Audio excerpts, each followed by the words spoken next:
سب سے پہلے تو آپ یہ ویڈیو دیکھیں۔ فرشتے بھی ہمارے دلوں کا حال جانتے ہیں، ٹھیک ہے نا، فرشتوں کو بھی اللہ تعالیٰ نے طاقت دی ہے۔ شیطان دیکھیں، آپ اگر نماز کا خیال اپنے دل میں لائیں، شیطان اس خیال کو جانتا ہے اور دل میں آنے والے خیال کو چینج کرنے کے لیے آپ کو وسوسہ ڈالتا ہے۔ کبھی تہجد میں اٹھنے کا آپ کا ارادہ ہو، ابھی آپ منہ سے کچھ نہ بولیں، فوراً آپ نوٹ کریں گے کہ کوئی ایک اندر سے وسوسہ آیا جس نے کہا یار تھوڑا اور سو لے، تہجد کی نماز تو مستحب ہے، فجر پڑھ لیں گے۔ یہ شیطان وسوسہ ڈالتا ہے۔ دیکھیں شیطان کو اللہ نے کیسی قدرت دی ہے کہ آپ کے دل میں آنے والے تہجد کے خیال کو جانتا بھی ہے اور وسوسہ ڈال کے اس تہجد کے خیال کو سونے میں تبدیل بھی کروا سکتا ہے۔ بعض اوقات ہم کوئی چیز دل میں سوچتے ہیں یا ارادہ کرتے ہیں کہ یہ کام ہم کریں گے، اس پر شیطان خیال ڈالتا ہے نہ کرنے کا، تو کیا شیطان ہمارے دل تک رسائی کر سکتا ہے؟ وصال عامر اسلام آباد سے۔ جی، جب ہم کسی چیز کا مضبوط ارادہ کرتے ہیں تو شیطان کو پتہ ہوتا ہے، تبھی تو شیطان فوراً شتونگڑے پن پہ آ جاتا ہے اور وہ پھر برائی کا خیال دل میں ڈالنے کی کوشش کرتا ہے، برائی کو مزین کرتا ہے۔ تو اس حد تک اللہ نے شیطان کو ہمارے دل پہ کنٹرول دیا ہے۔ اب آپ کا سوال اسی طرح سے ہے کہ دل میں بات کیسے شیطان جانتے ہیں، ٹھیک ہے؟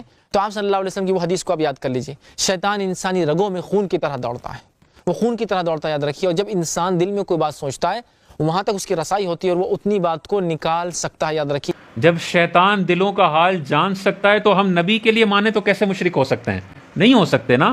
جب اللہ شیطان کو یہ طاقت دے سکتا ہے اور شیطان اللہ نہیں ہے، غیر اللہ اور مردود ہے، تو نبیوں کو تو اللہ تبارک و تعالیٰ نے زندگی میں، ظاہری زندگی میں ایسی ایسی طاقتیں عطا فرمائی ہیں، بعد وصال بھی ان کی طاقتوں میں ہمیشہ اضافہ ہوتا ہے۔ اب اس ویڈیو کے اندر ہمارے پڑھے لکھے مفتی صاحب یہ بات کر رہے ہیں کہ جب شیطان مردود کو اللہ تعالیٰ نے ہمارے دل تک رسائی دی ہے کہ ہم نماز کا ارادہ کریں، تہجد کا ارادہ کریں، فجر کا ارادہ کریں، قرآن مجید پڑھنے کا ارادہ کریں، فوراً سے پہلے ہمارے دل و دماغ میں وہ ایک ایسا وسوسہ ڈال دیتا ہے کہ ہم کسی بھی دنیاوی کام میں ملوث ہو کے اللہ کی راہ پہ چلنا بھول جاتے ہیں۔ بالکل حقیقت بات ہے، اس بات میں کوئی دو رائے نہیں ہے کہ نہیں بھئی ایسا نہیں ہوتا، ہمارے ساتھ نہیں ہوتا، تمہارے ساتھ ہوتا ہوگا، یہ سب کے ساتھ ہوتا ہے۔ تو اس چیز کو ڈھال بنا کے مفتی صاحب یہ کہہ رہے ہیں جب ایک شیطان مردود کو یہ چیز حاصل ہے کہ وہ ہمارے دل دماغ پہ کنٹرول کر کے ہمیں برائی کی طرف لگا سکتا ہے، تو نبی پاک صلی اللہ علیہ وآلہ وسلم کے پاس یہ کنٹرول کیوں نہیں ہے کہ وہ ہمارے دل کا حال جان لیں؟ نبی پاک صلی اللہ علیہ وآلہ وسلم کے ایک مدھم نامی غلام تھے، وہ آپ صلی اللہ علیہ وآلہ وسلم کا وضو بھی کروایا کرتے تھے، آپ کی سواری کا خیال بھی رکھا کرتے تھے۔ ایک جنگ کے اندر ان کو ایک نامعلوم تیر لگا اور وہ وہیں پر شہید ہو گئے۔ تو جتنے بھی وہاں پہ موجود صحابی تھے انہوں نے ایک ہی نعرہ لگایا، جو کہ ماشاءاللہ ریاض قادری اور باقی لوگ بھی لگاتے ہیں، جس کا عقیدہ وہی بولے، باقی زحمت نہ کرے، ہر صحابی نبی۔ میں تو محفلوں میں، تنہائیوں میں اپنے دوستوں سے، ساتھیوں سے کہتا ہوں شکر ادا کریں، کوئی بابا جاگ رہا تھا، کوئی زندہ ضمیر ہستی کراچی میں جاگ رہی تھی، ورنہ ہوا ایسی چل رہی تھی ہمارے سیجوں پر قرآن کے نہیں ایران کے عقیدے پڑے جا رہے تھے، قرآنی نہیں ایرانی عقیدے پڑے جا رہے تھے۔ کوئی ہستی جاگ رہی تھی، ہر موقع نباز وقت ہونے کا ثبوت دیا ہے اور ایک نعرے میں ساری ان کی محنتوں کو ضائع کر دیا ہے۔ جو ان کا خبث باطن تھا، جو بدعقیدگی کی فضا تھی، ایک نعرہ لگایا، سب کو ختم کر دیا، اور وہ نعرہ کیا تھا؟ ہر صحابی نبی، ہر صحابی نبی۔ تو نبی پاک صلی اللہ علیہ وآلہ وسلم نے ارشاد فرمایا کہ تم اس کے جنتی ہونے کی ضمانت دے رہی ہو، جبکہ مجھے اللہ نے دکھایا کہ اس نے مال غنیمت میں سے ایک چادر چرائی تھی جو کہ دوزخ کی آگ کی کر کے اس کے اوپر ڈال دی گئی ہے۔ میری بات کو ذرا سمجھیے گا، نبی پاک فرما رہے ہیں کہ مجھے اللہ نے دکھایا۔ آپ صلی اللہ علیہ وآلہ وسلم دل کا حال جانتے تھے اس دنیا میں موجود ہوتے ہوئے، تو آپ علیہ السلام کو کیوں نہیں پتا کہ انہوں نے چادر چرائی جو کہ اللہ اس پر دوزخ کی کر کے ڈالے گا؟ تو صحابہ کے یہ کہنے سے پہلے ہی آپ بول دیتے یہ جنتی جنتی، نبی کا ہر صحابی جنتی کا نعرہ نہیں لگانا، جبکہ تم بھی لگانے والے، کیونکہ میں تمہارے دل کا حال جانتا ہوں۔ اس نے مال غنیمت میں سے ایک چادر چرائی تھی، کیا پتا اللہ اس کو کیا سزا دے، تو تم نے یہ نعرہ نہیں لگانا۔ آپ تو دل کا حال جانتے تھے، آپ کو تو فوراً یہ بات کرنی چاہیے تھی۔ ابن مطی کے مولا سالم نے بیان کیا اور انہوں نے ابو ہریرہ رضی اللہ عنہ سے سنا، انہوں نے بیان کیا کہ جب خیبر فتح ہوا تو مال غنیمت میں سونا اور چاندی نہیں ملا تھا، بلکہ گائے، اونٹ، سامان اور باغات ملے تھے۔ پھر ہم رسول اللہ صلی اللہ علیہ وسلم کے ساتھ وادی القرا کی طرف لوٹے۔ حضرت صلی اللہ علیہ وسلم کے ساتھ ایک مدغم نامی غلام تھا جو بنی ضواب کے ایک صحابی نے آپ کو ہدیے میں دیا تھا۔ وہ حضرت صلی اللہ علیہ وسلم کا کجاوا اتار رہا تھا کہ کسی نامعلوم سمت سے ایک تیر آ کر ان کے لگا۔ لوگوں نے کہا مبارک ہو شہادت، لیکن حضور صلی اللہ علیہ وسلم نے فرمایا ہرگز نہیں، اس ذات کی قسم جس کے ہاتھ میں میری جان ہے، جو چادر اس نے خیبر میں تقسیم سے پہلے مال غنیمت میں سے چرائی تھی وہ اس پر آگ کا شعلہ بن کر بھڑک رہی ہے۔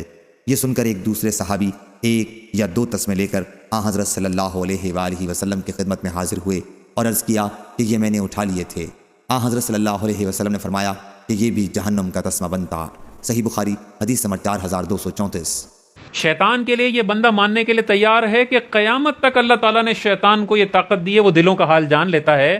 ہم اگر نبی کے لیے یہ مانیں کہ نبی قبر میں میرے دل کا حال جانتے ہیں تو ڈائریکٹ شرک کا فتویٰ لگتا ہے۔ نبی کریم علیہ الصلوۃ والسلام کے لیے بخاری میں یہ شاندار حدیث موجود ہے۔ حضور علیہ السلام نے ارشاد فرمایا، هل ترون قبلتی ها هنا، اے صحابہ تم سمجھتے ہو کہ میرا منہ یہ سامنے اس قبلے کی طرف ہے؟ فواللہ، خدا کی قسم، ما یخفی علی خشوعکم ولا رکوعکم، مجھ پر تمہارا نہ خشوع پوشیدہ ہے اور نہ تمہارا رکوع پوشیدہ ہے۔ انی لاراکم، بے شک میں تمہیں دیکھتا ہوں، من وراء ظہری، اپنی پیٹھ کے پیچھے سے بھی۔ یہ اللہ کے نبی کو اللہ نے طاقتیں عطا فرمائی۔ بخاری کی حدیث ہے کہ میں تمہارے خشوع سے بھی واقف ہوں اور تمہارے رکوع سے بھی واقف ہوں۔ خشوع و خضوع کیا ہوتا ہے؟ دل کی کیفیت ہوتی ہے کہ بندہ دل میں کیا خیال رکھ کے نماز پڑھ رہا ہے۔ آپ کے نبی نے 1400 سال پہلے بتا دیا کہ تم جو رکوع کرتے ہو وہ بھی مجھے پتا ہے، اور تمہارے دل میں جو خیالات آتے ہیں تمہارا نبی ان خیالات کو بھی جاننے والا ہے۔ تو اگر رسول اللہ صلی اللہ علیہ وآلہ وسلم کو دل کا حال معلوم تھا، اللہ تعالیٰ نے یہ طاقت آپ صلی اللہ علیہ وآلہ وسلم کو بخشی تھی کہ وہ دل کا حال جان سکتے،